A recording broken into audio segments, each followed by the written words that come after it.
Okay, so welcome back. In our previous video, we have basically set up this. We have separate our production errors and development errors. And today in this video, I have to handle that if we have some error in this controller function, we also have to handle that. One way is that we can wrap all this code in the try catch block, or we can create our own catch async error handler that will handle the errors. We simply have to wrap it inside that basically function. All right. So let me show you if I don't wrap it, what I will face. So I simply, for example, you can see that we are creating the product here. We have not used try catch here. We don't have used the async handler. So if I go back to my postman and go to create new product, we know that we have, if I can show you, the name is required. If I cut it from here, Control X, make the consent from here, you can see that it is sending the request. We don't get any response back. All right. So we have to handle these types of errors. Simply cancel it from here and get it back right now. If I go back, and now let's create first of all. If I go to my middlewares, I simply create a new file here that is called catch async errors.js. So catch async error.js, press enter.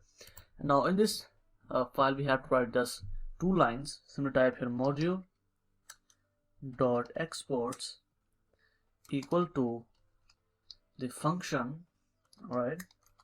So that has request, response, and next, right? And then I'll simply type here promise. You have to use a promise. We know that we can either reject the promise or resolve the promise. So in this case, I'm going to use resolve. So promise.resolve, and in that resolve, I have to pass this function. So this function itself, so that is function, request, response, and next. And then simply have to type call here dot catch. And in dot catch, I have to pass here the next, because you have to pass our error in the next. That's it. Simply save it. And now if I go back to my product controller and let's import it. So const catch async errors equals to required, not in utils, it is in middlewares, slash the catch async errors, and I simply wrap it catch async errors. I simply wrap it here and then also here.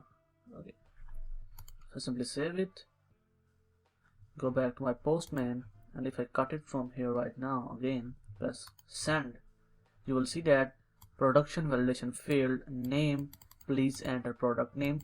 And we will basically manage how we can display all these. For example, if I cut the price also from here, the consent, so you can see that we are still getting here only one message for the product name, but we will handle it in our next videos, that how we can display multiple errors. But right now you can see that it is handling our errors, displaying that product validation failed. This is what I want to show you. So now we have created the catch async errors. Let's wrap up all routes in this. So paste it here and here and also here,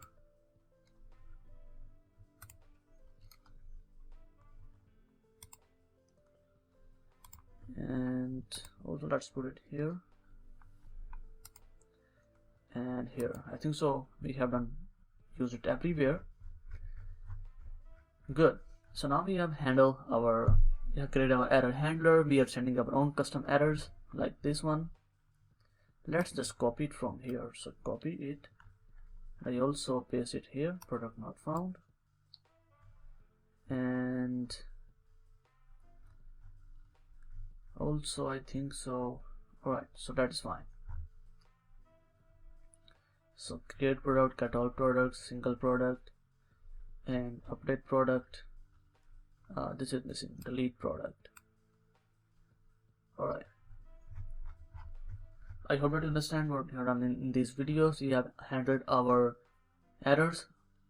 So now in my next videos, I want to handle two type of errors. The first one is the unhandled promise rejection, and second one is the uncaught exceptions. And also we have to handle the validation errors, like we have to display here all the errors that are validation errors, and also we have to display the mongoose ID error.